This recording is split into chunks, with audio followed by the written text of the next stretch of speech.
Paz do Senhor, a cada um dos irmãos, inscritos deste canal, aqueles que também resolveram visualizar este vídeo, que Deus abençoe grandemente sua vida. Para quem ainda não me conhece, eu sou Isla Mônica, sou aqui do Tocantins, da cidade de Oliveira de Fátima, sou diaconisa na Igreja Ministério de Madureira, a qual pertence ao Campo de Fátima. E por convite do pastor Luciano, estou aqui ministrando mais esta aula, né? A aula de número 6, que será dada no próximo domingo. Iremos comentar um pouco a respeito dela. Esse trimestre nós estamos estudando a revista que traz por título Efésios, né? O livro de Efésios. E hoje eu irei comentar um pouco sobre a lição de número 6, a qual traz por tema a revelação do mistério chamado igreja, né? Vamos aprender um pouco sobre esse mistério, né? O mistério da igreja, como nós cristãos somamos para propagar o evangelho de Cristo, né? Que o nosso textual dessa lição, né? Ela se encontra em Efésios 3:9, a qual diz o seguinte: e demonstrar a todos qual seja a dispensação do mistério que desde o século esteve oculto em Deus que tudo criou, né? Então, assim, ao decorrer dessa lição, a gente vai aprender um pouco desse mistério de Cristo, né? Por que ele esteve oculto em Deus, quem foi escolhido para propagar esse mistério e o porquê dele ter sido escolhido, né? E, assim, os objetivos desta lição é apresentar a nítida visão, né, que Paulo tinha a respeito dos gentios, explicar por que Paulo foi escolhido para ser revelado este mistério, né, por que Deus escolheu Paulo para revelar esse mistério e mostrar que o plano divino de Deus, ele tem um propósito, ele não é algo aleatório, ele tem um propósito na vida de cada um. O nosso texto de referência, ele se encontra em Efésios 3, né, o capítulo 3, o versículo 3, 5 e do 10 ao 12, né? Uma leitura bastante produtiva, bastante interessante e que, se alguém quiser depois estar lendo, se encontra no livro de Efésios, né? O nosso primeiro tópico, ele vai falar sobre a revelação do mistério, né? E dentro desse tópico, nós temos 3 subtópicos, na qual vamos falar um pouco sobre a vida de Paulo, né? Por que começou essa revelação do mistério, né? Por que Paulo foi o escolhido desse mistério? A introdução, ela fala o seguinte: em Jesus Cristo, judeus e gentios se tornaram um só povo. Agora Paulo fala acerca do mistério que esteve oculto em Deus durante os séculos, a igreja, né? Porque a igreja de Deus, de Cristo, ela ficou oculta nele durante muito tempo, né? Na época da lei, só quem pregava o evangelho, que não era que pregava, mas que estudava o evangelho, era aqueles doutores das leis, doutores do templo, né? Só eles que tinham acesso às escrituras, acesso a tudo aquilo que foi inspirado por Deus, né? Toda a palavra dele. E hoje, como vivemos pela graça, então nós já temos acesso a essas escrituras, né? Nós já temos acesso à palavra do Senhor e como nós vamos descobrindo mais sobre ela dia após dia, né? Como vamos interpretando, como vamos distinguindo aquilo que o Senhor tem colocado em nossas mãos, né? Então, assim, aqui nós vamos falar, né, sobre a revelação do mistério, né? Que Paulo, ele foi mordomo e dispenseiro da graça de Deus, né? Ele esclarece que esse mistério foi revelado e foi comissionado a tornar conhecido por todos, né? Quando Jesus Cristo escolheu a Paulo como seu apóstolo, ele simplesmente não escolheu por escolher, mas porque sabia que Paulo iria propagar, iria ensinar acerca do Evangelho de Jesus Cristo com toda a benevolência, né? Com toda disciplina que Jesus Cristo iria exigir dele, né? Ele não iria se acovardar, ele iria aonde quer que fosse, aonde que o Senhor mandasse, ele estaria indo para propagar este evangelho, né? Então, Paulo, no tópico 1.1, Paulo o prisioneiro, né? Ele se considerava prisioneiro de Cristo, para ele não, isso não era ruim, pelo contrário, ele entendia que se ele estava sendo prisioneiro é porque ele estava fazendo algo, né? Porque ele foi escolhido para alguma coisa. E ele foi preso, né? Os romanos mandaram prender Paulo porque ele estava propagando o evangelho de Cristo, ele estava pregando tanto no meio do seu povo quanto no meio do povo gentil, né? Porque Paulo tinha essa facilidade, além de ser judeu, ele também tinha acesso aos gentios, então ele poderia propagar o evangelho aonde quer que ele fosse, né? Então, assim, os líderes daquela época, os líderes judeus, eles se enfureceram com Paulo, porque ele estava propagando o evangelho de Jesus, né? E os judeus não aceitaram Jesus como o seu único suficiente salvador, né? Eles não acreditavam que Jesus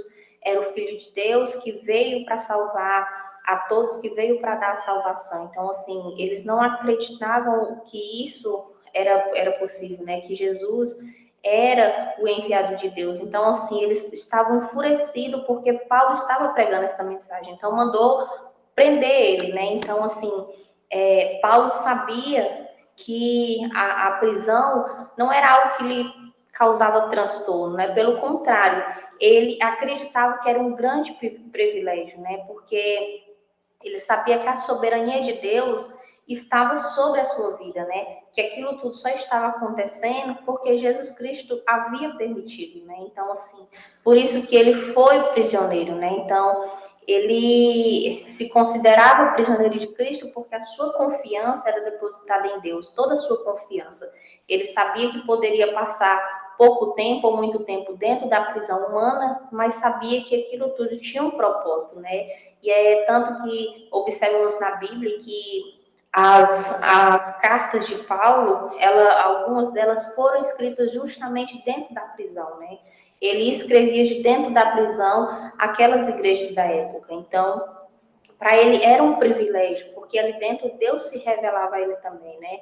Deus, através do seu Espírito Santo, se manifestava para ele e aí dava o discernimento da palavra dele. Então, com isso, ele conseguia propagar o evangelho a todos os gentios daquela época, né? No tópico 1.2, vai falar sobre o dispenseiro, né? Paulo como dispenseiro. Primeiro ele foi prisioneiro e agora ele foi dispenseiro, né? Dispenseiro por quê? Porque ele dispensava, ele espalhava a palavra do Senhor, né? Ele não guardava só para si, ele cumpria com aquilo que Jesus ordenou para ele, né? Ide a todo mundo e pregar o evangelho a toda criatura. Então, assim, ele cumpria isso a fim. Ele poderia passar por adversidade, por provação, mas ele estava firme naquele propósito, porque ele sabia que Deus havia escolhido ele, não foi em vão. Não foi simplesmente por escolher, porque ele era um homem estudado, porque ele estava fazendo o propósito de Deus, que era dispensar a palavra do Senhor a toda qualquer pessoa. Então, assim, ele distribuía, ele repartia a palavra de Deus. E o Senhor o comissionou como isso, como o dispenseiro do mistério de Deus, né? Que era a igreja, a formação da igreja. Porque Paulo, onde ele ia, a cidade que ele ia, ele conseguia fazer com que o povo ouvisse a palavra de Deus e ali se formava uma nova igreja, um novo povo, onde se reuniam para aprender mais e mais de Jesus, né? Então, é por isso que hoje existem as igrejas, porque Paulo foi um dos principais pontos-chave disso, né? Porque através dele, com a reunião de várias pessoas, ele conseguia reunir para que viesse as pessoas a conhecer mais sobre Jesus, né? Conhecer sobre o Espírito Santo, né? Então, assim, a mordomia de Paulo, ela consistia porque ele poderia ir aos gentios, né? E pregar as boas novas de salvação de Cristo. porque ele sabia que não existia diferença para Deus entre judeu, gentil, qualquer outro tipo de povo. Ele sabia disso e Jesus havia mostrado para isso ele, né? Então, ele tinha essa facilidade de se comunicar entre os judeus e fora dele, né? E ele queria que o povo entendesse dessa forma, que para Deus não havia diferença de ser humano. Não é porque os judeus não aceitaram Jesus que o gentil seria a segunda opção de Deus. Não, desde a fundação do tempo, dos séculos, Deus já sabia como seria o ser humano. Desde muito antes dele formar a Terra, ele já sabia como o ser humano iria reagir.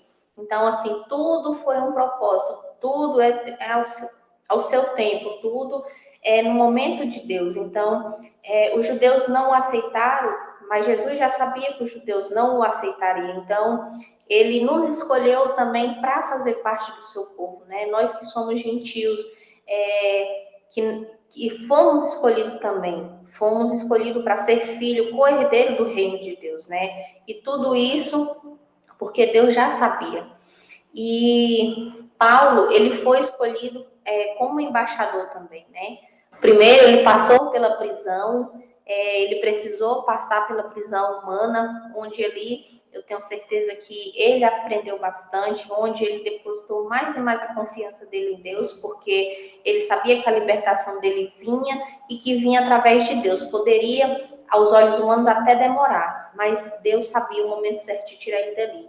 Foi escolhido como dispenseiro da palavra do Senhor, porque ele cumpria esse papel com afinco, porque ele tinha essa facilidade de se comunicar entre as pessoas no meio onde ele vivia, por ser um homem bastante estudado, um homem bastante culto. Então, assim, ele sabia como se comunicar em diversas classes, em diversas línguas, então ele tinha essa facilidade e foi escolhido como embaixador, né? Porque Paulo, neste momento, ele foi nomeado como embaixador de Deus, como para revelar a todos, a todo tipo de ser humano que tinha o mesmo direito, né? Sendo judeu ou não, todos os seres humanos tinham o mesmo direito, têm o mesmo direito de conhecer o Evangelho, de aprender mais sobre Jesus, de procurar Jesus para servi-lo, né? Não precisa ser judeu, independente da religião, da crença daquele povo, né, da naturalidade daquele povo, todos poderiam procurar Jesus, todos poderiam ter acesso ao ensinamento de Paulo, né, através da sua palavra. Então, assim, Paulo, ele foi comissionado e ele entendia que isso era um privilégio, né, porque ser intitulado num cargo como esse, né, assim como foi investido, Deus investiu a ele, né, na graça de Deus, para que ele viesse propagar a palavra dele. Então, assim, para Paulo era um privilégio, ele escrevia as cartas a várias igrejas, e isso tudo propagando o evangelho de Deus. Então, assim, aparentemente, para nós hoje, seria complicado se tornar embaixador de Cristo, nós colocaríamos empecilhos nisso, porque nos limitamos a tudo e provavelmente não conseguiríamos ter todo este domínio que Paulo teve naquela época, né, de cuidar de várias igrejas, de escrever a todas as igrejas, de conhecer a dificuldade que cada igreja tinha, né? Nós, como seres humanos, nos dias atuais, nós nos limitamos a isso, nós só queremos resolver aquilo que os nossos olhos enxergam, né? Não queremos ver mais adiante. Então, assim, Paulo, ele foi escolhido justamente por isso, porque ele conseguia enxergar adiante. Ele não olhava para si como ser humano, ele olhava para o seu próximo, ele entendia a dor do seu próximo, ele sabia que todo ser humano necessitava de Cristo, né? Então, por isso que ele se comprometeu a pregar o Evangelho de Deus, né? A servir a Jesus Cristo com toda a fim, porque antes dele ser chamado por Cristo, ele perseguia Jesus Cristo, né? Então, ele perseguia aqueles que serviam a Jesus Cristo. E até mesmo foi uma forma dele se redimir daquele erro, né? De perseguição, de perseguidor. Ele viveu o outro lado da moeda, né? Antes ele perseguia, e agora ele foi o perseguido, mas ele não se escondeu, ele não se amedrontou, pelo contrário, ele continuou firme e propagando a palavra do Senhor, né? Então, assim, Paulo, ele nos dá uma lição bem ampla, bem clara, né? Que precisa, sim, passar por essas 3 etapas, né? Precisava passar pela prisão, precisava aprender como semear a palavra de Deus e precisava entender como receber aquele título de Deus e explicar ao povo que todo mundo tinha esse privilégio, né? De conhecer a Deus, de conhecer os seus ensinamentos. Então, neste tópico 1, a gente aprendeu sobre isso, né? Que como mordomo e dispenseiro da graça de Deus, Paulo esclarece como esse mistério lhe foi revelado e como foi condicionado a torná-lo conhecido a todos, né? Como ele foi instruído a que todos nós pudéssemos conhecer esse mistério, né? O mistério de Deus, a Igreja de Deus. No tópico 2, nós iremos explanar um pouco sobre Paulo, ministro da revelação divina, né? Vamos entender o mistério que esteve oculto, porque no Novo Testamento, a palavra de Deus, por 3 vezes nesse parágrafo, Paulo faz uso da palavra mistério, né? Mistério, no dicionário, ela é uma palavra que traz por significado algo que está oculto, algo que ninguém consegue discernir, né? Então, por isso que é mistério, né? Porque é algo obscuro, secreto, enigmático, inexplicável, que nenhum ser humano conseguiria explicar. Então, Paulo, Deus revelou a ele esse mistério, né? Deus conseguiu dar discernimento para ele através das suas escrituras, para que ele viesse propagar o evangelho a todo ser humano, né? Para que ele viesse transmitir a palavra do Senhor. O mistério revelado a Paulo diz respeito a Cristo, ao único povo judeu e gentil, né? Tudo que estava sendo revelado já existia. Apenas nós, seres humanos, não conseguíamos enxergar isso, né? Porque tudo já tinha um plano feito por Cristo. Tudo já era propagado, já era criado por Cristo e ele já sabia como aquilo tudo iria ocorrer, né? Como aquilo iria se destrinchar. Então, assim, Cristo mostrou a Paulo, né, que ele tinha que abrir os olhos espirituais para conseguir pregar a sua igreja, né, para conseguir passar os ensinamentos que estão sendo ministrados ao coração dele. Então, assim, que tudo que mesmo parecendo oculto aos nossos olhos, tudo tinha um propósito, né? Então, assim, é por isso que Paulo entendeu o mistério oculto de Deus, né? Que a igreja de Deus ela é uma base para que a palavra do Senhor venha a ser propagada, né? O pastor e teólogo Hernandes Dias Lopes cita o seguinte, que o mistério de Cristo é a união completa entre judeus e gentios, através da união de ambos com Cristo.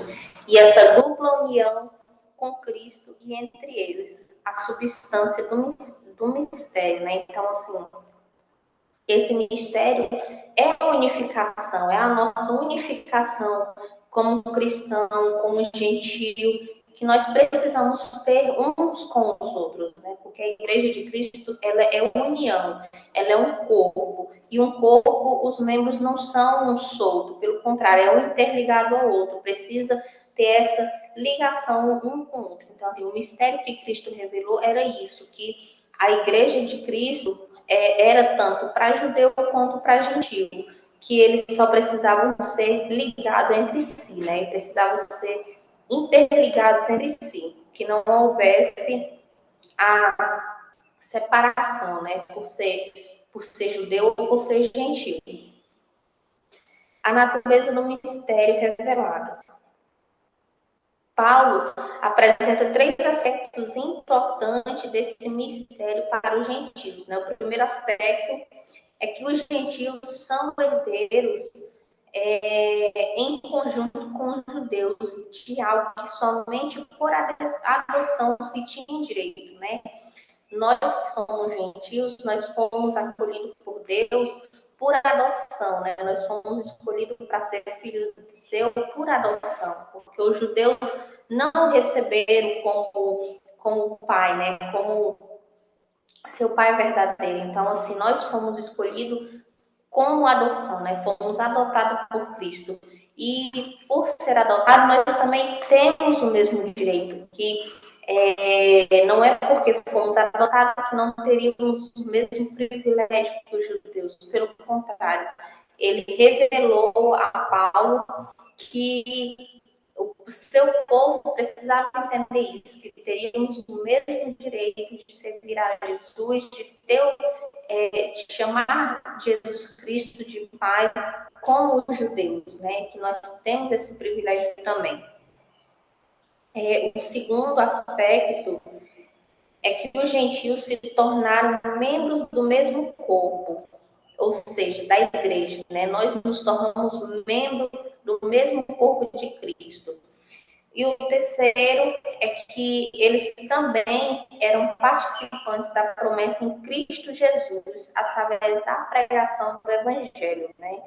E eles também participariam do benefício da promessa que em Cristo Jesus, quando crescesse, a ouvir a pregação do Evangelho, né?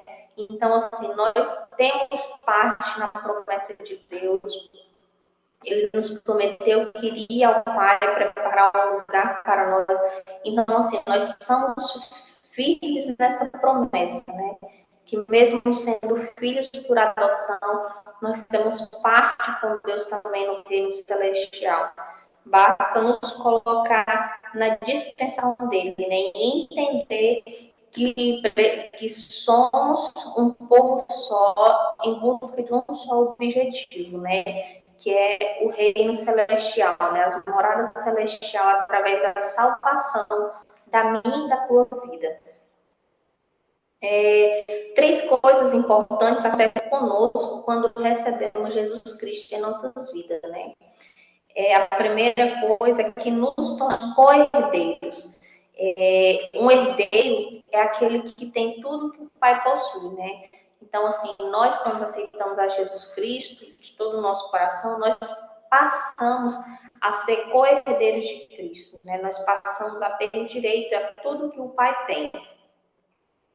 A segunda coisa é que nos tornamos membros de um só corpo, né? Então, assim, unidade. Nós passamos a viver em unidade. Mesmo que cada um tenha a sua habilidade, a sua tarefa, mas fazemos parte de um membro só, de um conjunto só, onde todos cooperam para um mesmo objetivo. E o terceiro, como eu falei, né, nos tornamos participantes da promessa de Cristo, né? Que ele nos prometeu vida eterna, uma vida com abundância, uma vida vitoriosa e cheia de alegria, né? Mesmo em meio às crises. Então, assim, nós temos essa certeza, né? No tópico 2.3, vamos falar sobre a humildade e seriedade de Paulo diante do mistério. Paulo revela algumas coisas importantes sobre a sua comissão, né? Ele fala que foi feito ministro segundo o dom da graça. Ele recebeu um chamado e não foi por conta própria, porque se Paulo tivesse tido a oportunidade de escolher, provavelmente ele estaria fugindo até hoje, ele não teria se convertido a Jesus Cristo, né? Mas ele foi um privilegiado pela graça de Deus, ele foi escolhido para servir a Jesus, né? E conosco também é dessa forma.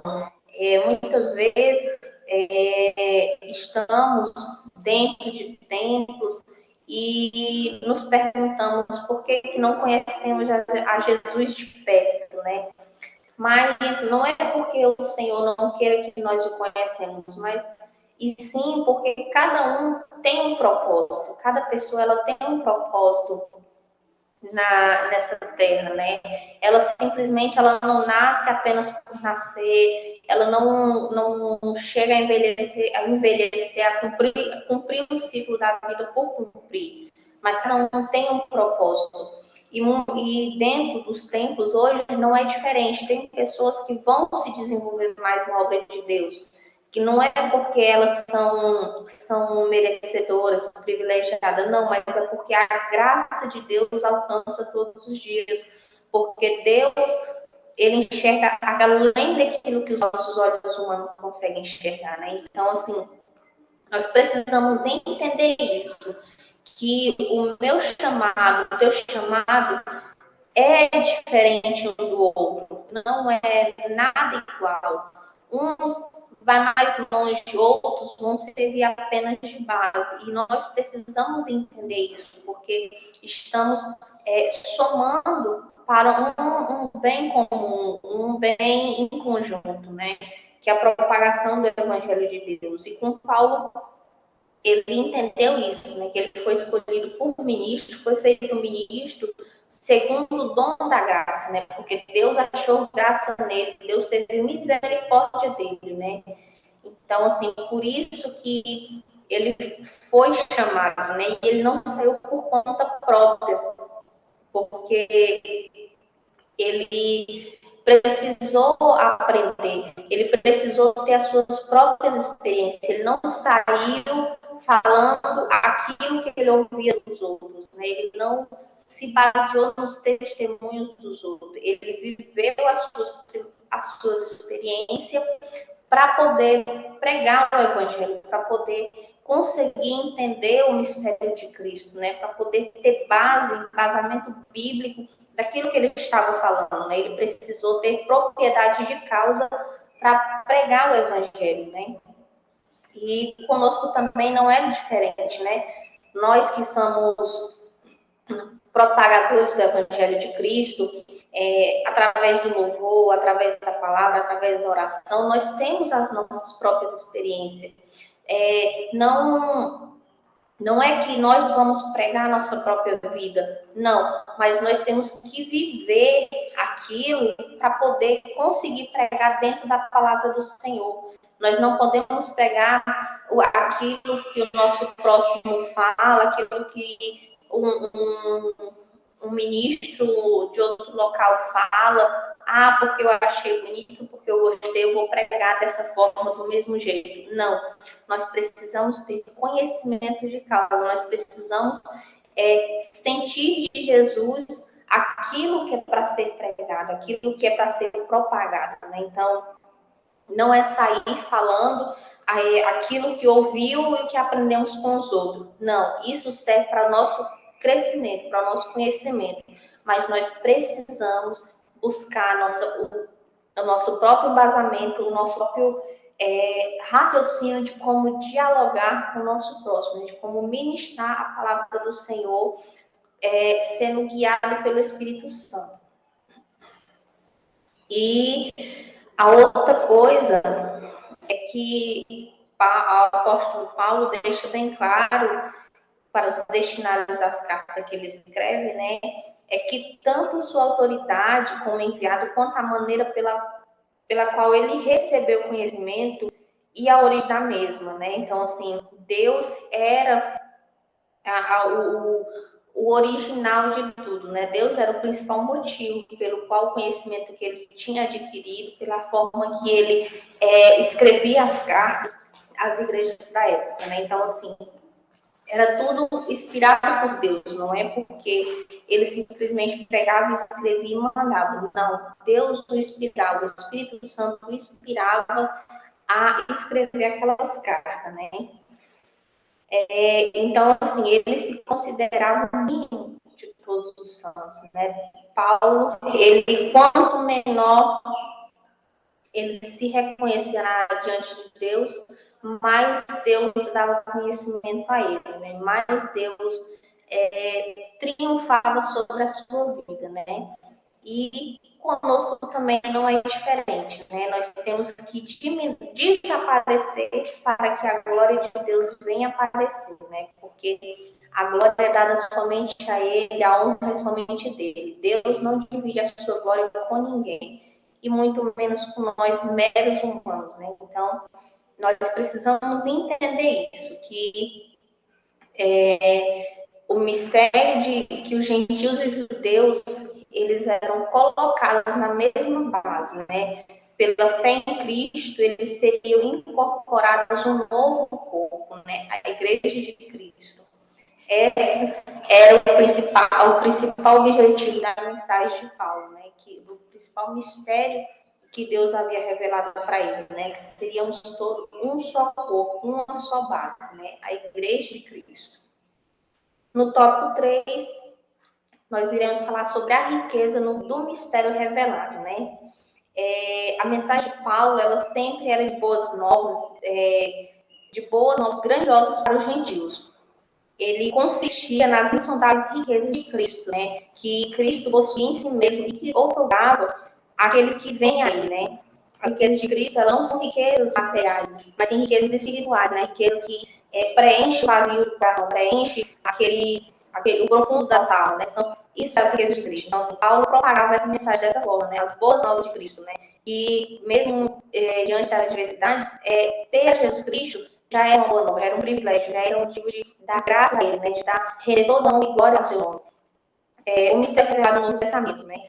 Deus revelou a Paulo que a graça era suficiente e que esses ritos judaicos não tinham validade alguma no Novo Pacto. Era com base nos méritos de Cristo que os gentios passaram a desfrutar todas as bênçãos divinas. Pela época da lei, do Antigo Testamento, para se chegar a Jesus Cristo, era necessário consultar os doutores, né, consultar os responsáveis dos templos, para interceder pela vida deles, para adentrar no santuário de Cristo. Né? E quando Jesus Cristo veio ao mundo, né, que ele se entregou por nós naquela cruz, o véu ele foi rasgado. Né? Então, assim, nos deu o privilégio de chegar diretamente a Jesus Cristo. Não precisaria um ser humano responsável se dirigir a Jesus Cristo. Né? Ele nos deu esse privilégio de nos dirigir diretamente a Ele, de contar a nossa causa diretamente para Ele. Então, assim, vivemos pela graça. E pela graça, nós temos este privilégio, né? Então, de nos dirigir diretamente a Jesus Cristo, de contar aquilo que estamos sentindo, aquilo que queremos, de deixar que Ele venha resolver por nós, né? Então, assim, Deus revelou isso a Paulo, né? Que somente a graça de Deus já é suficiente, que não precisava se fazer aquele tipo de ritual judaico, né? Aqueles sacrifícios que eram feitos naquela época, que bastava acreditar na graça e misericórdia de Deus, que tudo já estaria resolvido, né? Que Deus entraria na causa dos seres humanos. Tópico 3.2 fala sobre o propósito pré-estabelecido por Deus, né? Tudo foi elaborado por Deus antes. E mesmo antes do homem se formar, nada acontece sem propósito. Tudo que Deus criou foi para acontecer no devido tempo, no seu momento certo, sem nenhum tipo de erro, né? Porque o plano do contrário. Deus, ele tem a sua forma de trabalhar. A igreja do Senhor, ela não nasceu acidentalmente. Pelo contrário, Deus já sabia quando seria formada a sua igreja, né? Que seria após a vinda do seu filho ao mundo, né? Então, assim, tudo com um propósito, tudo ao seu tempo. E a minha e na tua vida também acontece dessa forma, né? Os propósitos eles já são pré-estabelecidos. Muitos deles nós não aceitamos, corremos, adiamos, mas Deus sabe o momento certo que Ele vai agir na minha e na tua vida. Deus sabe a forma certa de trabalhar na vida do ser humano, né? De como resgatar o ser humano para si. Porque somos criação dele, somos imagem e semelhança dele. Então, assim, em nenhum momento Ele quer que nenhum ser humano se perca. Então, a minha e a tua vida não é aceitar de graça para o inimigo de nossas almas. Pelo contrário, no momento certo, Deus ele vai saber como nos resgatar, se necessário for, para trazer para perto dele. Né? Então, assim, nós precisamos ter essa preocupação, que se eu não estou fazendo a vontade de Deus da forma que eu fazer, se eu não quero aceitar a Jesus como o suficiente salvador da minha vida, o dirigente da minha vida, e se ele tem um plano na vida, ele vai me resgatar da forma que ele achar correto. Se eu não vou pelas minhas próprias pernas, ele vai me trazer debaixo das mãos dele. Então, assim, nós temos que ter essa preocupação e nos perguntar a todo instante, se eu não estou servindo a Jesus como deveria, em algum momento, ele vai me buscar. Então, é melhor que venhamos pelas nossas próprias pernas, melhor que venhamos aceitar o chamado de Deus na nossa vida, pelo amor, e que não venhamos escolher vir pela dor, né? Porque muitas vezes Deus permite passar por toda a dor, às vezes somente para recolher, porque Ele sabe que seu filho, que nós seres humanos somos seres orgulhosos, somos seres que temos a tendência a desobedecer, e que no momento da adversidade até lembramos do médico dos médicos, né? E quando recebemos a cura, acabamos que nem queremos mais saber dele. Então, assim, o Senhor, Ele nos permite muitas vezes chegar à beira da morte para que venhamos aceitar Ele e que, se necessário for, Ele já recolhe. Então, assim, nós temos que entender isso, né? Que o propósito pré-estabelecido por Deus na minha e na tua vida, ele vai se cumprir. Querendo ou não querendo, ele vai se cumprir. O tópico 3.3, né, fala as riquezas insondáveis de Cristo. Paulo, ele sabia que Deus, ele já havia dado essa riqueza para ele, né? Deus o salvou, o remiu, perdoou pelos seus pecados, né? Então, assim, ele propagou esse evangelho a todos os gentios, né? Ele sabia que as riquezas de Deus, a misericórdia de Deus, era algo que não tinha explicação, era algo que era insondável, era algo que ser humano nenhum conseguiria entender, né? Então, assim, conosco é dessa forma, né? E a riqueza de Deus reflete tudo que se refere à glória de Cristo, né? A sua divindade, a salvação, a libertação da escravidão, a libertação da carne, sua glória meritória na cruz, né, do Calvário. E da mesma forma que o mar, ele é algo que nós não temos conhecimento dele por completo, até tentamos, com o nosso conhecimento limitado, a entender a profundidade, a entender o que é que tem dentro do mar. E mesmo estudando tanto, mesmo com tantos meios avançados, nós não conseguimos decifrar as riquezas que existem ali. Assim é com Deus, né? Elas estão todas à nossa disposição, só que nós não conhecemos, nós não sabemos como pedir, como aproveitar essas riquezas que Deus tem a nos proporcionar, né? Então, assim, Deus, ele não poupou riquezas para nos salvar, né? Pelo contrário, ele sempre deixou tudo à nossa disposição, tudo por amor ao seu filho, né? Por amor à sua criação, né? Então, assim, Deus, ele não mede esforço, ele não é limitado para nos abençoar, mas nós também temos que entender que tudo é com um propósito, tudo é de acordo à vontade de Deus. Se eu não faço a minha parte, não preciso esperar que Deus vai deixar tudo à minha disposição. Não, tem um momento certo. Ele vai nos corrigir para poder depois dar recompensa. Proclamar ao gentio as riquezas insondáveis de Cristo era apenas parte da tarefa de Paulo, né? A sua missão, ela se divide em dois aspectos. O primeiro é que estava relacionado não apenas ao gentio, mas todos os homens, né? E o segundo é que estava relacionado não somente à proclamação do evangelho, mas também à iluminação dos olhos dos homens, para que pudessem ver como esse evangelho, aceito pela fé, operaria no coração de todos os homens, né? Porque o evangelho é tanto a verdade da parte de Deus, quanto riqueza para a humanidade. Então, assim, o evangelho de Cristo, a Bíblia Sagrada, ela é a nossa bússola. Ela é aquilo que nos norteia, aquilo que nos conduz à direção correta, né? Então, assim, Paulo, ele foi instruído a isso, a direcionar o povo de Deus para o entendimento da sua palavra, para compreender os mistérios que Deus tinha para o ser humano, né? O que Deus tinha a entregar para cada um ser vivente, né? Para cada ser humano que buscasse a Ele verdadeiramente, né? Que aceitasse Ele como seu Salvador, né? Como aquele que rege a toda a sua vida. Então, assim, nesta lição, né? Nós aprendemos que a mensagem de Paulo, ela sempre foi de boas novas,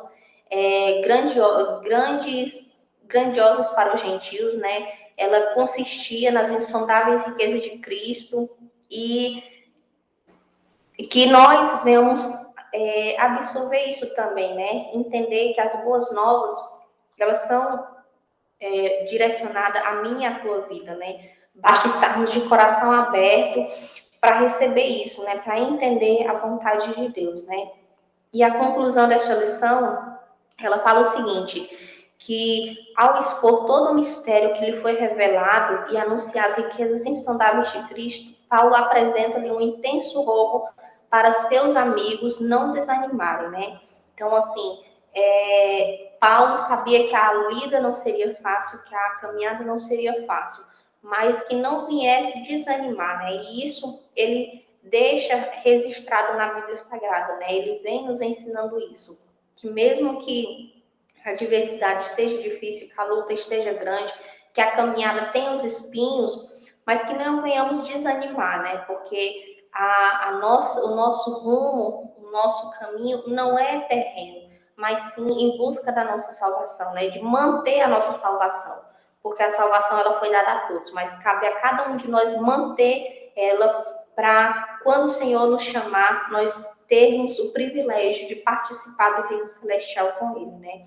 Então, assim, que venhamos entender esse mistério de Cristo, né? Entender que a igreja, ela é um só corpo, ela é uma só, ela busca um só objetivo, né? Então, assim, sendo judeu ou não, sendo gentil, sendo de qualquer tipo de denominação, mas nós temos esse privilégio de conhecer a Jesus como nosso único e suficiente Salvador e deixar que Ele venha se revelar em nossas vidas, né? Que Deus possa abençoar cada um dos irmãos, que Ele fale melhor a cada dia aos nossos corações e que nós venhamos deixar Ele dirigir a nossa igreja, dirigir o nosso ser, né? O nosso que venhamos ser membro do seu corpo para somar e não para atrapalhar a vontade do Pai, né? Então, que Deus abençoe a cada um dos irmãos, que continue falando de uma forma extraordinária na minha e na tua vida. E eu desejo que as bênçãos do Pai estejam sobre o seu lar, sobre a sua casa, sobre tudo aquilo que você colocar na dispensação do Senhor. Com fé e coragem, nós iremos vencendo dia após dia. Eu agradeço mais uma vez a sua atenção e esta oportunidade em nome de Jesus.